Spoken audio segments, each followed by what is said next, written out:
Ciao tutti, ciao ragazzi, bienvenue à tous dans ce troisième podcast, La Dialita Francese. Alors aujourd'hui, pour ce troisième podcast, on va parler un petit peu, comme la dernière fois, du côté un peu historique de la chose.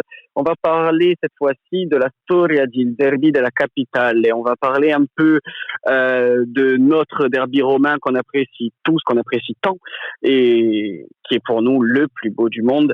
Alors pour cette émission, j'ai un invité spécial, c'est Rabal. Bonjour Rabal. Salut à tous, salut les tifosi Laziale d'abord, parce que c'est ton émission, et les tifosi romanisti également de nous écouter. Merci de l'invitation. Écoute, merci à toi d'être venu, Rabal. Je tenais à préciser à nos auditeurs donc que tu tiens un compte, un beau compte, que ce soit sur YouTube ou sur Twitter, de la Rome, qui parle de la Rome. Il me semble que c'est Roma Locuta. Roma Locuta, c'est ça. C'est ça. Donc je te laisse avec grand plaisir présenter ton émission ou ton compte. Je te laisse quelques minutes pour parler de tout ça. Alors beau, je sais pas s'il est beau. En tout cas, visuellement, j'essaye de faire le maximum pour donner envie aux gens. En attendant, voilà, je réalise le principe de l'émission, c'est d'abord des débriefs d'après-match de la Roma.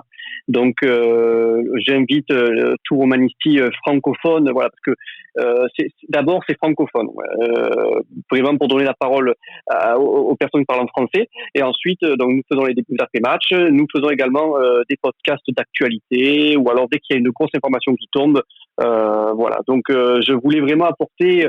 C'était un manque qu'il y avait côté francophone où la Roma ne s'est pas du tout implanté pour l'instant, et voilà, moi je voulais apporter ce manque, et puis j'ai découvert en effet qu'il y avait une communauté voilà, qui était totalement en besoin de ça, voilà, et voilà, j'ai apporté ça, et du coup ça a créé une communauté vraiment autour du micro, et ça fait plaisir, et je salue également tout le travail qu'ils font depuis des années à Esroma francophone, et le tout nouveau qui vient d'arriver également sur les plateformes Amour Roma, voilà, avec qui je suis également partenaire. Mm-hmm. Et voilà, c'est une communauté endormie, voilà, c'est le terme que je cherchais, voilà, une communauté francophone endormie qui a pu se réveiller autour du micro, voilà, pour parler, pour donner son avis sur la Roma, et voilà. Écoute, merci beaucoup en tout cas à toi. Moi, je voulais faire cette émission donc surtout autre que pour parler aussi du derby de la capitale, pour rappeler aussi à tout le monde que certes c'est du foot, certes pendant 90 minutes on est et demi, mais on pouvait aussi, bien sûr, entre communautés, même toujours le terme ennemi, sur le terrain, qu'on pouvait justement échanger en toute amitié, justement faire de belles rencontres à travers le micro, comme tu as pu bien le souligner, et justement débattre et même se donner un petit peu des coups de pioche, je pense, pendant la discussion durant cette émission. Alors, le derby de la capitale, c'est le derby historique donc de Rome. C'est un des derbys historiques en Italie et historique également sur le point de vue mondial et footballistique. Ça a commencé donc très très tôt, donc dès la création de la Rome. Juste un an après. Et pour ce premier derby, d'ailleurs, c'est la Rome qui l'avait remporté 1-0 avec un but de votre ancien capitaine et ancien attaquant, Volk. Donc, oui. Si je me trompe bien. Donc, avant de rentrer dans le vif du sujet, juste quelques stats qui vont me faire mal. Possible, si on a les mêmes. Et oui, donc, vu qu'on a les mêmes, les stats, s'il me semble bien, c'est 163 derbys. 163 derbys entre les deux équipes, 51 derbys gagnés en championnat, là je vais parler juste du championnat, gagnés pour la Rome, 57 nuls, 37 victoires pour la Lazio. Ce qui est intéressant dans cette statistique, je trouve, c'est que la Lazio, si on regarde historiquement parlant, a gagné le plus grand nombre de ces derbys de la capitale, surtout dans les 20 à 30 dernières années. Contrairement à la Rome qui a écraser et dominer la Lazio pendant quasiment plus de 30 ans avec très très peu de victoires Laziales et énormément de nuls. Il y a eu beaucoup de partage de points entre ces deux équipes. Et pour le point de vue de la COP, c'est toujours la Rome qui gagne, mais de façon cette fois-ci plus équilibrée, qui nous amène à 9 victoires pour la Rome, 2 nuls et 6 victoires pour la Lazio, dont une victoire en COP que je vais souligner après dans l'émission, qui va te faire mal, mon ami. Donc, qui nous vient un total quand même de 60 victoires au total pour la Rome, 60 nuls et 43 victoires Laziales. Pour toi, Rabal, quand on te dit le derby de la capitale, d'un point de vue romaniste, d'un point de vue romaniste, comment, toi qui as déjà assisté à un derby ou pas, d'ailleurs? Oui, j'ai assisté au dernier derby qui a eu lieu le 26 janvier 2020, donc de cette année. Le 1-1, voilà, avec le but de Dzeko et de Acerbi, et pour le faire avec l'accent italien. Et mais voilà. Alors, est-ce que tu veux que je donne mon avis tout de suite? Voilà, ce que j'ai pensé de mon voyage. Ce que je veux savoir, voilà, est-ce que je voulais surtout entendre et que tout le monde veut entendre d'un point de vue extérieur avant de passer au mien, même si je n'ai jamais eu la chance pour l'instant de voir un derby. Comment se passe la journée à Rome, les jours de derby? Alors déjà, et tu seras d'accord avec moi, un derby de la capitale, c'est pour les Romains, c'est le match de l'année. C'est un match à ne pas perdre. La Dial et au Romaniste, c'est ça. Voilà. Il y a 38 matchs et il y a 2 matchs à pas louper. Je l'ai précisé dans l'émission précédente, Simone Inzaghi, c'est le match à pas se louper. Voilà. Si tu perds le derby de la capitale, pour eux, tu es un peu la honte de l'Italie, presque. Vraiment, tu es la honte de la ville, pour dire des choses. Alors, un derby de la capitale, comment ça se vit? Alors c'était ce jour-là, c'était un dimanche, donc en principe ça se joue toujours les dimanches, mais là du coup c'était 18h. J'ai l'impression que la ville est à l'arrêt, la ville est étouffée par le match.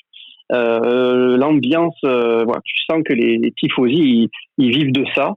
Alors j'ai pas forcément eu la chance de voir beaucoup de la Dial là où j'étais, donc j'étais peut-être dans les mauvais quartiers. Forcément, le quartier La Dial, et si tu veux aller en montée en ambiance en avant-match, j'aurai l'occasion d'en parler un petit peu après, c'est le quartier Ponte Milvio, le quartier là où il y avait l'ancien stade de la radio, le Fuminiccio, et donc c'est ce quartier-là, la Dial. Je me doute que les Romains ont un autre quartier spécifique pour ces supporters. Bon, après moi j'étais plus particulièrement dans le centre, donc par rapport au fait que je suis pas romain, que je suis surtout touriste, même le donc centre, forcément je suis Après, malheureusement, tu vas être d'accord avec moi, le centre, dans le centre-ville de Rome, j'ai ressenti quand même, d'un point de vue marketing, une présence romaine, une présence de l'AS Rome, beaucoup plus forte. Beaucoup plus forte que les Ladiales, parce que d'un point de vue déjà géographique, les boutiques Ladiales sont plus compliquées déjà à trouver. Oui. Pas compliquées d'accès, mais on doit se déplacer un peu plus longtemps déjà pour accéder à ils ont ouvert une boutique, ils ont ouvert une boutique cette année seulement d'ailleurs. Mais bon, auparavant, moi quand je suis allé à Rome les 2 fois, je devais me déplacer à l'autre bout de la ville quasiment. Oui. Alors là, mes collègues romanisti vont sûrement me frapper, mais une très belle boutique Piazza di Spagna, juste à côté de la Piazza di Spagna. Qui est vraiment, donc c'est vraiment quelque chose. On sent que la Dio est en train de vouloir apporter son empreinte dans la ville. Et une très belle boutique, donc vous n'avez pas, sur le coup, vous n'avez pas à nous jalouser. Certes, nous en avons plus, mais votre boutique, si vous continuez comme ça, je pense que ça sera pas mal pour vous. Mais après, oui, c'est vrai que c'est beaucoup plus difficile d'en trouver. Mais il faut savoir l'avouer, je l'avoue, la boutique est vraiment sympa. Et Piazza di Spagna en plus, donc franchement. Oui, le cadre est idyllique, oui, effectivement. Oui. Et pour parler de l'ambiance du coup aux abords du stade, quand tu arrives à l'Olimpico, Alors, déjà, à ce moment-là, même d'un point de vue romaniste, justement, comment l'ambiance monte, le temps monte pendant l'échauffement, le match. Raconte-nous tout ça. Alors à l'extérieur, alors déjà moi j'ai pris le métro, donc j'ai pu croiser quelques ladiales, donc mais voilà, les gens ne se parlent pas. Il y a des petits jeux de regard, mais c'est tout à fait, c'est des petits jeux de regard, mais tout à fait sympa, quoi. Il y a pas de bagarre, il y a pas de violence. Ça reste bon enfant. C'est bon enfant, voilà. Il y a un ladial, il est passé derrière moi, mais on était presque assis à côté dans le métro, mais voilà, en plus, moi, je parle pas italien, donc déjà, moi, alors, s'il commence à me brancher, je sais, voilà, donc j'aurais été perdu, mais voilà, c'est bon enfant, c'est sympa. Après, c'est vrai qu'arriver, donc, moi, je prends le tram, Piazza Flaminio, où j'arrive carrément devant le stade, à la Piazza Mancini. Après, là, je les ai plus vus. Donc, c'est vrai que c'est à partir de ce moment-là, c'était uniquement la Roma qui dominait parce que c'est l'entrée Roma. Là, pareil, j'ai pas ressenti, forcément une ambiance féerique. On va voir un match, des supporters partout. La Roma, on est à Rome. C'était fantastique, tout ça. Mais je m'attendais à quelque chose d'un peu plus électrique, voilà, un peu plus électrique. Je suis pas contre la violence, mais je m'attendais peut-être à des petits échauffourées ou des choses comme ça. J'ai rien vu de tout ça, donc déjà ça veut dire que les systèmes de sécurité ont été grandement respectés. Et puis arrivé dans l'enceinte du stade, là il y avait beaucoup de jeux en main. Ils offraient des maillots, on pouvait acheter des billets, on pouvait se divertir avec de la musique. Donc voilà, c'était très très festif, très enfantin, c'est très sympathique. Et après on est rentré dans le stade où là les chants de part et d'autre, de la Diane, des romanisti. Je l'avoue encore une fois de plus, vous avez eu un beau tifo. Faut savoir le reconnaître. Je crois que vous avez fait 3-4 matchs, vous avez eu de très beaux tifos. Voilà. Oui, là, c'était vraiment la période entre justement décembre et janvier où on a enchaîné tifo sur tifo et démonstration sur démonstration de la courbe. Peu de temps justement après le changement de nom justement des Riducci qui ne sont plus et qui se nomment désormais Ultralazio d'ailleurs. Voilà. Donc je sais le reconnaître, je sais l'avouer. Vous avez fait de très belles choses. Voilà, moi je suis pas romain. Je suis pas né, donc moi je suis devenu supporter de la Roma très tard, forcément. Je suis pas né avec le maillot rouge ou le maillot bleu. Je suis pas né avec la haine de l'autre, est-ce qu'il faut que je sois la Dial ou est-ce qu'il faut. Donc moi voilà, je suis français, donc je regarde forcément la Serie A d'un point de vue français. Donc je n'ai pas la haine du Lazio. Forcément, c'est sûr que quand vous êtes devant nous au classement, quand on perd un match, oui, c'est rageant, ça m'embête. Mais je n'ai absolument rien contre les Ladiales, voilà. Oui, donc on est. Donc des fois sur les réseaux sociaux, j'en appelle aux amis francophones, de se calmer un peu. On peut se piquer. Et des fois, il faut vraiment qu'ils se calment un peu. On n'est pas. Oui, et moi le premier. J'admets mes torts. Ah ben moi de toute manière, si tu regardes bien, tu pourrais me mettre 10 postes pour me piquer, ça m'atteindrait même pas. Après voilà, c'est le jeu, tu veux nous piquer, y a pas de souci. Je sais que quand on perd, tu es heureux. Voilà, donc c'est tant que ça reste du chambrage, bon enfant, on dira ça. Voilà. Donc voilà. J'en appelle quand même à la communauté des romanisti francophones de calmer le jeu. Voilà, c'est que du sport, c'est que du foot.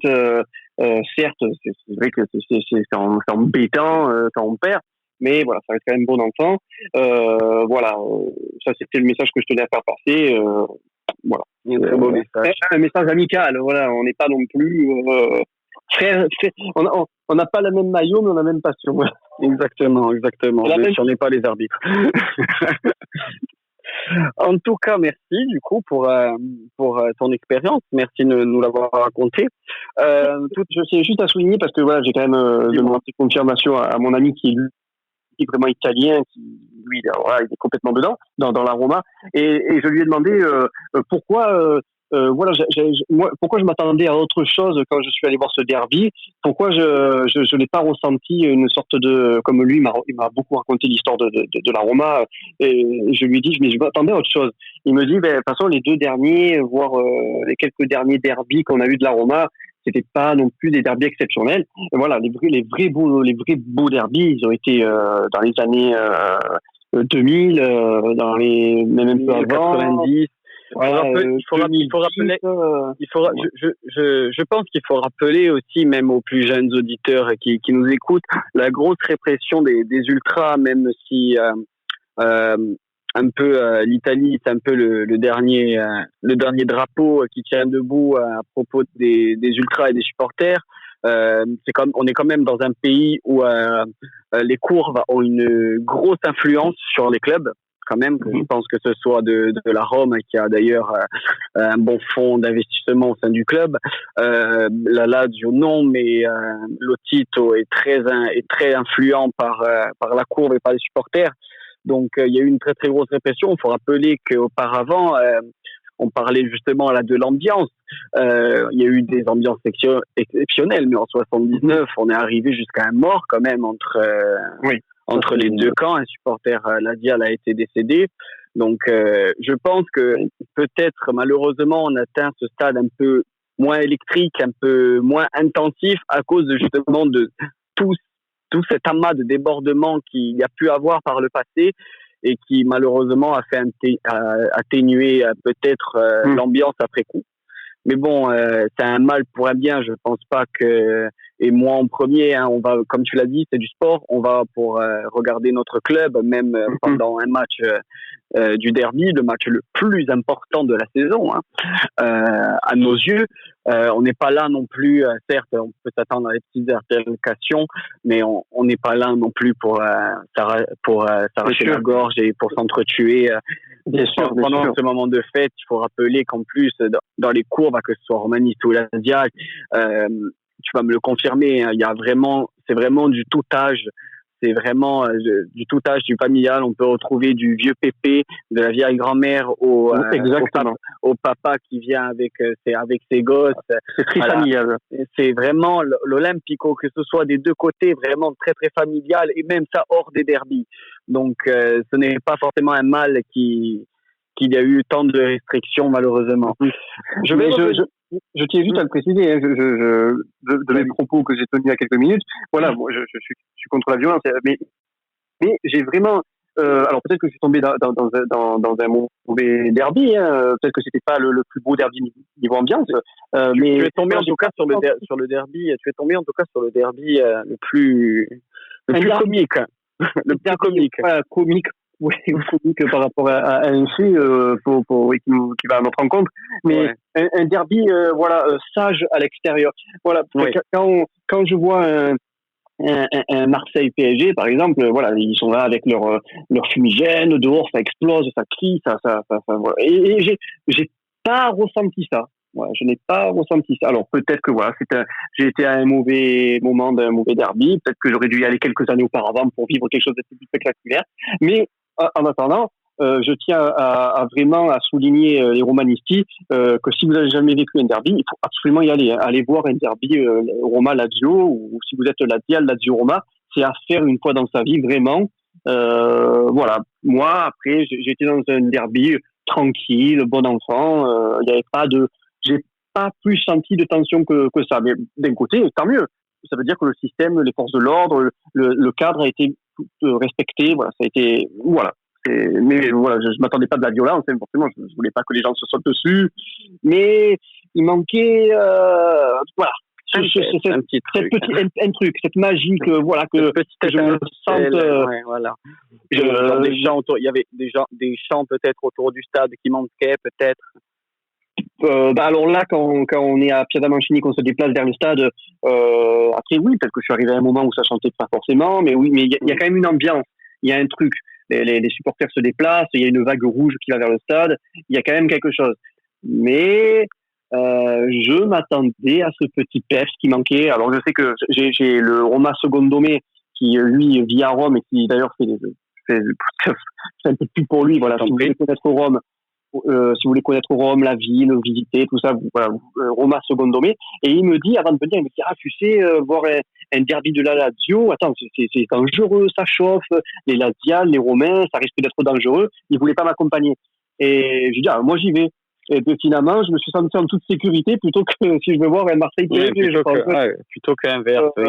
Voilà. Exactement. Moi, je vais revenir un peu au stade et un peu à cette période d'invincibilité qu'a eu la Lazio dans ces derbys de la capitale. La Lazio a été invincible, donc, de 95 à 99. Donc, a gagné un premier derby en 95 grâce à commencer cette petite période d'invincibilité de 4 ans. C'est la plus longue période d'invincibilité, d'ailleurs, de l'histoire de la Lazio et de la Rome, donc qui était de 4 ans, qui a commencé en janvier 95 avec une victoire, entre guillemets, à l'extérieur de la Lazio, avec un but de Signori, 1-0. Après, la Lazio a enchaîné 3 victoires et 2 nuls. Et paradoxalement, l'année du Scudetto, c'est l'année où la Rome vient justement casser cette invincibilité avec ce fameux match qui avait fait mal à la Lazio et mal à Nesta. En particulier le match donc de la Rome qui a été gagné 3-1 avec un doublé de Del Vecchio et un but de Totti contre un but de Vieri pour la Lazio. La Rome même en 99 ou 2000, et c'est pour ça que qu'on dit c'est un match à part, c'est un match à part, que même si la Rome avait fait une saison plutôt correcte, mais forcément l'ennemi est fini champion, ce n'est pas une bonne saison, a réussi quand même à mettre les bâtons dans les roues. Les deux équipes, si elles peuvent, comme toutes, mais particulièrement le derby de la capitale, se mettre des bâtons dans les roues, même dans les grands moments, ils vont réussir à le faire. Tu allais dire peut-être une petite anecdote, Rabal? Petite anecdote sur le match, donc du coup 3-1 que la Lazio perd, ça a été le premier but de Totti. Tu m'as justement, j'allais en venir après au but. Alors non, je dis une erreur. Le premier but de Totti, c'est sur le 3-3 le match juste avant. Donc le 3, et voilà, le premier but où on fait 3-3. Et le fameux but donc du 3-1 où on gagne, voilà, donc tu parles, ça a été le fameux but où Totti sort son fameux maillot. Oui, très très. Où il dit je vous ai encore purgé. D'ailleurs, j'aimerais bien faire un petit aparté sur Totti. J'aimerais bien moi faire un petit aparté sur Totti. Je sais pas si tu te rappelles un peu et ce qui a fait un peu toute l'animosité et toute la passion justement de ces derbys. Donc Totti, c'est le meilleur buteur de l'histoire des derbys qu'il y a eu entre la Lazio et la Rome. C'est 11 buts en 11 confrontations, ce qui est tout simplement énorme. Le premier Laziale, lui, arrive seulement en 6e place de ce classement des meilleurs buteurs de derby. C'est Silvio Pio, il a le meilleur buteur historique de la Lazio avec 6 buts et en 7 confrontations, suivi de Rocchi en 7e place avec 5 buts en 5 matchs. Totti, comme l'avait dit une superbe déclaration d'Irreducibili lors de sa retraite, ça a été notre meilleur ennemi. C'est un peu, je trouve aussi, pas pour non loin non plus de sublimer vos légendes, même si ça a été des très très grands joueurs pour la nationale, et qui a fait que l'animosité tout le temps à marquer, tout le temps à narguer, à chambrer, qui a fait que justement on a adoré tant le détester. C'est ces derniers mots justement dans ce communiqué qu'avait fait l'Irreducibili pour la retraite de Totti. Tout le monde s'attendait justement. Ça a été un peu d'ailleurs huspillé ce communiqué finalement beau, ce qui a été le cas justement du bel hommage de Totti en disant tu as été notre plus bel ennemi, dans le sens où merci, limite pas d'avoir marqué contre nous, mais merci en gros de nous avoir permis de te détester pour faire vivre limite un derby avec encore plus de passion, comme quoi la force justement d'un seul joueur de la Rome, que c'est le podcast de la Dialysa Francese, mais on parle forcément du derby, qui dit derby de Rome, qui dit forcément Totti, malheureusement pour nous, et ça a été quand même le joueur emblématique du coup des derbys, historiquement parlant, et du coup ça a été limite un peu l'emblème pour la Lazio, la tête à couper. Voilà, s'il y a bien un joueur qu'il faut huspiller, qu'il faut taper dessus, c'est Totti. Et d'ailleurs, c'est pour ça où je vais rebondir sur ce fameux match légendaire et pour moi historique, le plus beau derby historique du coup, et ça a été le seul, la finale en 2013, malheureusement pour toi Rabal, entre la Rome et la Lazio en finale de Coppa d'Italia. Avec ce but de Lulic à la 71e qui ramène la coupe pour la Lazio, qui a été justement pointé du doigt pour Totti en l'appelant et en la surnommant encore d'aujourd'hui la Coppa in faccia, la coupe dans ta gueule, très très vulgairement parlant. Et toi Rabat, tu peux me parler de Totti pour les derbies. Est-ce que tu penses qu'il a été quand même un acteur majeur pour justement la passion de regarder les derbies en mode, on va pas regarder forcément peut-être la Lazio, même si en tant que supporter oui, mais est-ce qu'on va regarder encore Totti faire du mal finalement à la Lazio? Ah oui, Totti, il a été un combattant seul face à vous. Il a été vraiment impressionnant. Il vous a fait beaucoup de mal, comme vous lui avez fait du mal. Là, ça a été vraiment. Totti, il a joué ça va faire. Il a joué 2 décennies du coup. 2 décennies, t'imagines, c'est exceptionnel. Alors bon, moi, il y a des matchs que je l'ai malheureusement pas tous vus. Si j'avais pu, ça aurait été fantastique. Mais oui, je pense que t'imagines l'ambiance qu'il devait y avoir, de se dire tiens, dimanche il y a le derby, il y aura Totti, il y aura. Est-ce qu'il va planter contre la Lazio ou pas? Si tu retiens une célébration contre, désolé de te couper, hein. Si tu retiens une célébration de Totti contre la Lazio, c'est laquelle? Alors il y a, je retiendrai son dernier but avec le fameux selfie. Ouais, le selfie. Je pense que c'est tout le monde qui va le retenir. En 2015, 2-2, il me semble, c'est ça. Ouais, il met le but égalisateur. Ouais, il plante son but vraiment dans les dernières minutes. Il fait son selfie. C'est vraiment exceptionnel. Voilà, donc après il y en a eu tellement. Il y a eu comme je t'ai dit, le fameux t-shirt Viopo Gatto Ancora, que apparemment le lendemain dans tout Rome le t-shirt était en vente, ou alors quand il déclare l'amour à sa femme, il a ri, enfin voilà. Mais après, certes, on retient Totti, mais il y a quand même d'autres joueurs qui vous ont fait mal. Je pense notamment à Del Vecchio, oui, pendant très longtemps. Je pense aussi à Del Vecchio, à Montella, justement. Montella, qui a été le seul à mettre 4 buts dans un derby. Oui, le fameux 5-1, malheureusement. Ouais, voilà, oui. Donc ça aussi, c'est. Oui, c'est ça. Voilà, Montella, oui, il a fait a planté 4 buts. Donc voilà, ça c'est un joueur à retenir. Del Vecchio, l'homme des derbies. Il y a des joueurs comme ça, mais c'est vrai qu'on retiendra toujours Totti.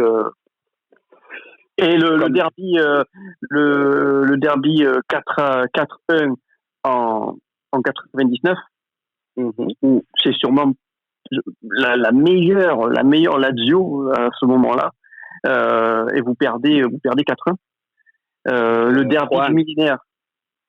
3-1 ou 4-1? C'est en 98, 99, 99, 2000.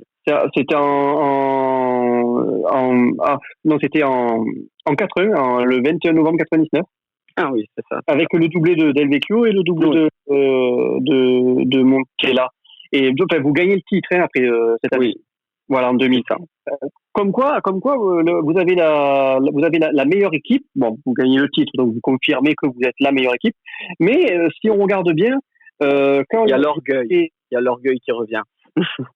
Oui, l'orgueil. Mais quand la Lazio est censée avoir la meilleure équipe régulièrement contre la Roma, et inversement. Quand c'est la Roma qui est censée avoir je te rejoins. Je te rejoins sur ça pour justement, c'est là où on va enchaîner sur la dernière partie de cette émission. Euh, des rencontres qui t'a marqué et qui m'ont marqué. Moi, la première rencontre justement que je marquerai, c'est celle le 6 janvier 2005, le 3-1 pour la Lazio, avec le but, la fameuse reprise de volée de Di Canio contre Mexes, avec un but de Casano pour la Rome et un but de Cesar et de Rocchi pour la Lazio.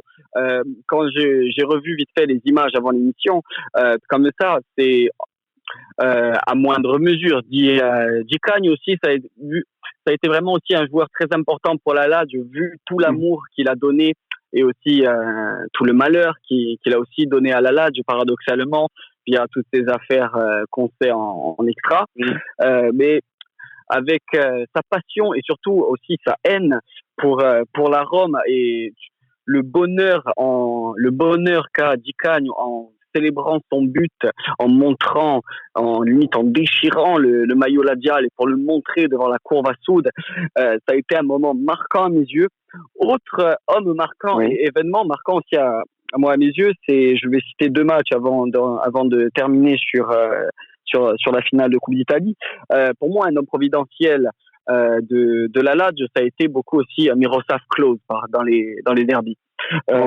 Il a marqué 2 fois dans ces derbys, dans un derby, je pense, qui avait fait beaucoup mal à la Rome, et d'ailleurs pendant 2 ans a enchaîné une autre défaite dans les arrêts de jeu, puis suivi de la COP. C'est le 6 octobre en 2011, voilà, si je ne me trompe pas, le but de Klose à la 93e sur une superbe passe décisive de Mathusalem, et suivi aussi du 3-2 en 2012, toujours avec Klose, mais cette fois-ci il y a aussi Mauri et Candevra qui marquent à leur tour. Klose aussi, à moindre mesure, a aussi marqué l'histoire des derbys de la Lazio. Bien sûr, je tiens à préciser pour nos auditeurs que, historiquement parlant, là on parle entre supporters et entre souvenirs qu'on peut tous les deux citer et mettre. Donc pour moi, Klose a aussi fait partie, a été très important, sans oublier bien sûr, autre que très récemment, la victoire 3-0. Ça a été d'ailleurs un des plus beaux derbys visuellement parlant que j'ai pu voir à ma télé, une vraie démonstration. Et pourtant, avant le match, j'étais mort de peur. Tu l'as très très bien souligné.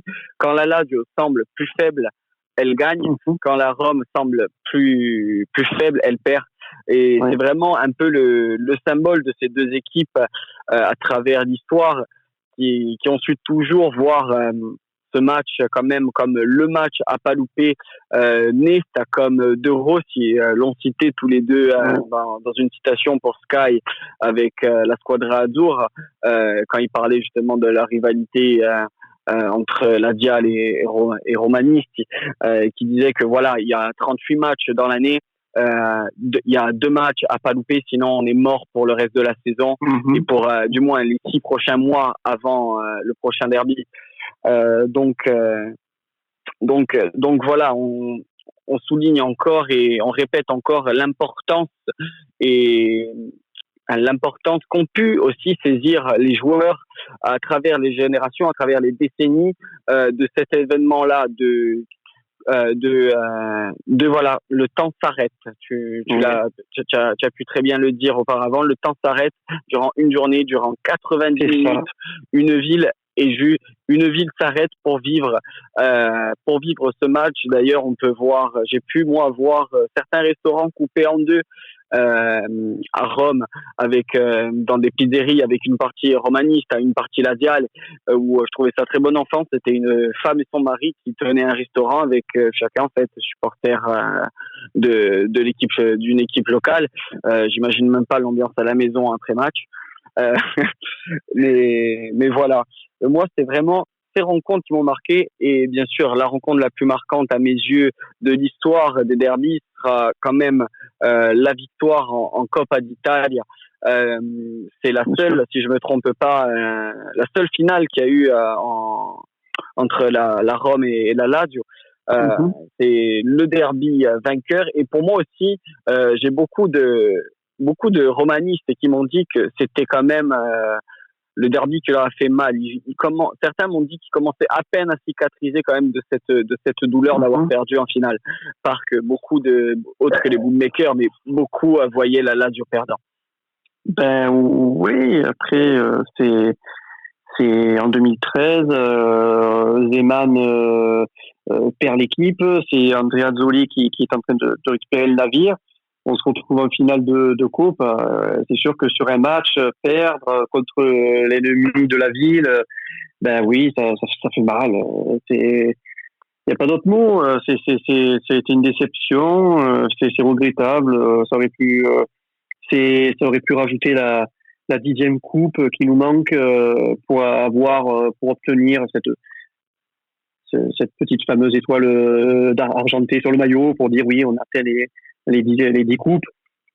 Et ça fait longtemps que la Roma la veut, cette 10e coupe, donc va bien falloir qu'à un moment donné ça se joue. Faut qu'on y arrive. Si on n'arrive pas à remporter le Scudetto, il faut bien au moins remporter une coupe.